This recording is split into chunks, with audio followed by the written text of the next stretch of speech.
Hello, and welcome to Afternoon Tea with Karen and Karen's Library. And today's subject is on the board. This man is the first person to be sentenced to jail under new laws banning the Nazi salute in Victoria. Yes, I'm ready to go to jail because I'm a Hitler soldier and what I'm doing is right. Last week, a magistrate sentenced the figurehead of the National Socialist Network, Jacob Hersant, to a 1-month jail term after he partially raised his arm outside a court in October last year. Oh, nearly did it. It's illegal now, isn't it? Your fight to vilify others is really starting to cost you though, isn't it, Jacob? I don't vilify anyone by giving a political expressing myself politically for my political creed. Hersant's supporters, members of the far-right neo-Nazi group, have labelled him a martyr. How do you feel about being the first person in Victoria to be jailed over performing the Nazi salute? It's an honourable thing. It is an honourable thing to be persecuted for your beliefs and to stand proud about your beliefs. Look, I don't care how they describe themselves, they're criminals. That's what they are. They're criminals.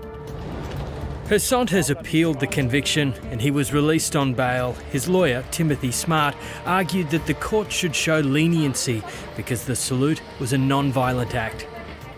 In handing down his decision, the magistrate said freedom of speech is not an unlimited right and that Hersant had shown no remorse. If you hate this country, leave. Don't try to wreck it, just leave if you hate this country.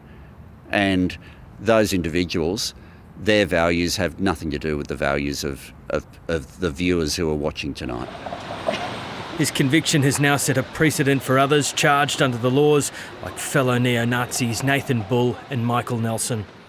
When some people try to claim free speech when what they're actually offering is a recipe for hatred, they are wanting to attack the fabric of our country. Tonight, 7:30 can reveal that leaders of the far-right movement are prepared to go much further. We are live, another show. It is the 20th of June 2024. Another evening in racism for all of our Australian friends and a morning in racism. Three of Australia's most prominent neo-Nazis log on for a regular weekly podcast. Joel Davis, Blair Cottrell and Thomas Sewell. How are we going to make this popular and powerful? After an hour, Sewell falsely claims UK authorities had threatened to remove children from families of extremists because of their beliefs. Whatever their Home Affairs internal political police forces have come to the homes while the husbands are in jail and said that if one of them was threatened that if she tries to homeschool the kid, that they're going to take the kid off her, that they're going to start legal action against her, that she's grooming the kid for terrorism. Thomas Sewell then goes further, saying if this situation were to occur in Australia to his family, he would become a terrorist. I've made it very clear to ASIO and I've made it very clear to the general public, that's when I become a terrorist. That's when I'm going to start killing people. That's just a fact. That's not a threat. If you take my child off me, I'm going to start killing people. And I'm going to encourage every single person that I know to also start killing people that are responsible, starting with probably the police and the judges that ordered for a child to come off one of us. That's the line in the sand, and everyone needs to know that. The UK Home Office told 7:30 Sewell's comments are incorrect and described them as misinformation. Thomas Sewell, in a statement, told 7:30, protecting our children is the hill we are prepared to die on. Anyone who wishes to test this boundary should beware. Well, the terror alert level, the threat alert level at the moment is at probable. It's at probable because we take these issues seriously. We've seen what you've shown your viewers tonight, and it is important for it to be exposed. In the last few months, the National Socialist Network has met publicly in several states across the country and held inflammatory rallies in regional New South Wales and in Melbourne.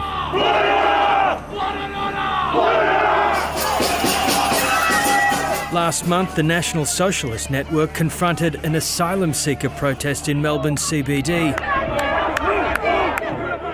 2 days later, Thomas Sewell, on a podcast, discussed publishing the identity of a police officer present at the protest. I was just looking up because that cop that was tearing the masks off, we actually found out who he is. I'm working out how to dox him because the doxing laws haven't come into effect yet.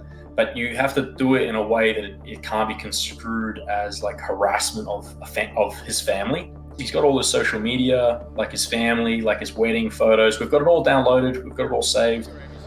Victoria Police have since charged him with 3 counts of intimidating a police officer. All that was discussed was this person assaulted one of our members, this police officer, assaulted one of our members in order to try to reveal his identity to the public. Well, how about his identity be revealed to the public as well? In September at this suburban restaurant in Melbourne, neo-Nazis Thomas Sewell, Joel Davis and Blair Cottrell attended an event organised by the National Workers Alliance. It describes itself as an Australian nationalist organisation whose core mission is preserving Western culture and identity, and says it is not a neo-Nazi group. The star speaker, former soap actor Damien Richardson, shown here on a video of the meeting posted to Facebook. And they loved it. The crowd loved it. Mr. Richardson has worked on programs like Neighbours, McLeod's Daughters and Blue Healers, but on this night he's playing a different role, political activist, complaining about the death of the Victorian logging industry, so-called feminist bureaucracies, and criticising progressive politics. Why there is a war on men particularly. You know, I thought it was a war on Western tradition, Western values.